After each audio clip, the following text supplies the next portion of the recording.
Eh bien oui, Daniel Laurent qui est avec nous en ce vendredi, en cette veille de longue fin de semaine. Et quoi de mieux que de nous proposer de la lecture? Bonjour Daniel. Bonjour. Alors, vous nous parlez de deux bouquins aujourd'hui. On va tout d'abord commencer par un auteur québécois qui a connu un immense succès, Oui. Gaétan Soucy, qui est Oui. mort malheureusement très jeune, et qui lance, et dont les éditions, son éditeur lance un livre à titre posthume. À titre si on peut posthume, dire. en fait, il est mort à 54 ans l'été dernier d'une crise cardiaque. Il travaillait encore à cet ouvrage-là. C'est un livre vraiment fascinant, assez différent de ce qu'on connaît de Gaétan Soucy dans un sens. Évidemment, on pense tout de suite à La petite fille qui aimait trop les allumettes, qui a été son grand succès, un livre étrange où Succès il international. réinventait le langage, oui, qui a été traduit dans une vingtaine de langues, qui a reçu des prix ici, mais qui est encensé, entre autres en France, par la critique. Donc, c'est très différent dans le style, mais je vous dirais, il aborde des thèmes qu'on connaît déjà dans « N'oublie pas, s'il te plaît, que je t'aime », donc ce livre qui paraît à titre posthume.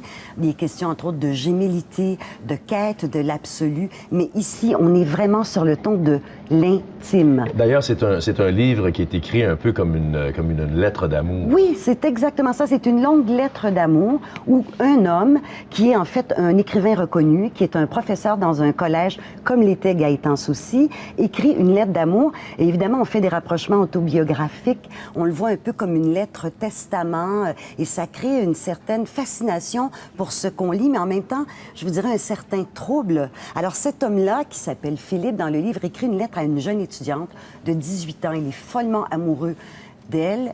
Elle l'a quitté, on ne sait pas pourquoi. Et donc, il veut comprendre pourquoi il l'a quittée et surtout, il veut la convaincre qu'ils ont une relation exceptionnelle. Il veut la faire changer d'idée. Écoutez, c'est une lettre fiévreuse, allumée, désespérée. Ça tourne à l'obsession, au délire. C'est vraiment particulier. On sent la passion, là. Exactement. Et Soucy avait commencé à écrire une lettre réplique en se mettant dans la peau de la jeune fille pour lui répondre. Malheureusement, il n'a pas pu approfondir cette lettre.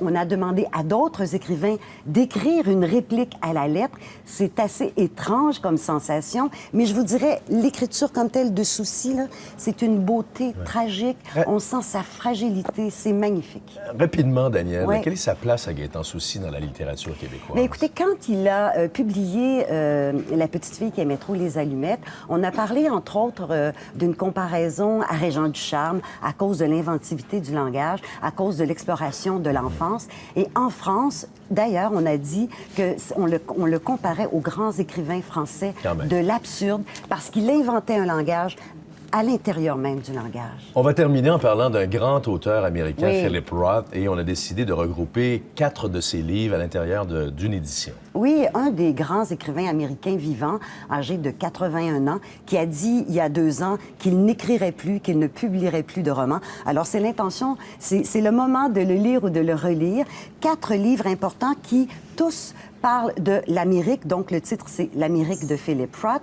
Parle de l'Amérique, mais de façon très critique, et toujours en entremêlant les Il a destins toujours été collectifs. très critique face à l'Amérique. Même cynique, je vous dirais. Et il entremêle les destins collectifs et individuels. Alors, il y a Pastorale américaine qui se passe pendant la guerre du Vietnam. Il y a J'ai épousé un communiste à l'époque du macartisme. La Tâche. La Tâche, qui est, je pense, un de ses grands livres adaptés au cinéma avec Anthony Hopkins, qui jouait un professeur qui était accusé injustement de racisme. Et il y a une sorte de politique fiction, le complot contre l'Amérique, plus de 1000 pages, de quoi se délecter. On va tout lire ça au cours des prochains 3 jours. Oui.